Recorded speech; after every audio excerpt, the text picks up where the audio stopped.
Hi, my name is Nicola and I'm really excited to be teaming up with National Eczema Society again this year for National Eczema Week. I've had eczema on and off for most of my life, and majority of the time it is quite manageable, but I've definitely gone through periods of my life where it has been completely and utterly all-consuming to the point that I'm unable to sleep at night, my work life is affected, my relationships are affected, and my entire day is just consumed with my eczema and my skin and just how I'm going to get through this, how I'm going to get through the day. And I know so many of you will be able to relate to that.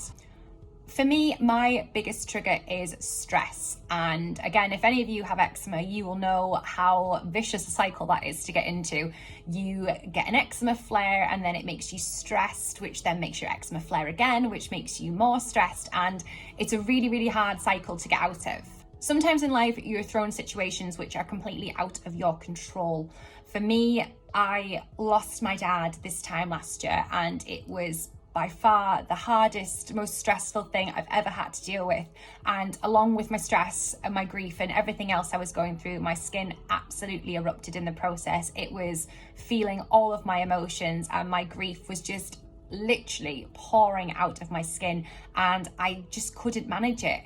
It was just another thing I was having to deal with. But rather than suppress any emotions that I had just to save a bit of my skin and give me a bit of relief, I let myself feel what I needed to feel. I let myself go through that process and be really kind to myself as much as I could be in that situation, and just know that one day I was going to wake up and it would be a little bit easier. And sure enough, it has been. I mean, we're getting up to 12 months now, and my skin is back to a place where I'm able to manage it. The same with my grief. Obviously, I still have down days, I have really hard days, and my skin reacts to that as well. But that's just life. And sometimes life does throw things at you that, you just have to accept and let happen. Other times, stress is manageable, especially on a day-to-day basis. One of the things that really helps me is to think of a situation that's causing me a bit of stress and anxiety and look at it and think, is this going to bother me in 5 minutes? Is it going to bother me in 5 days? And majority of the time, the answer to that is no, it's not going to.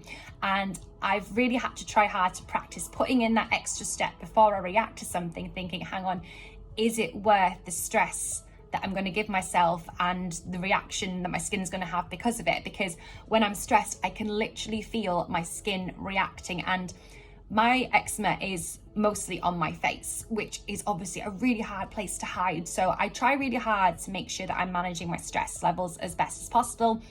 Another thing that I find really helpful is doing a little bit of self-care every day. And I know a lot of people think that self-care is something that takes a lot of time and it's something we need to be doing for hours on end. But the truth is, you could do something for 5 minutes every single day just to help you switch off and unwind, and do it consistently. And I find that really, really helps my skin.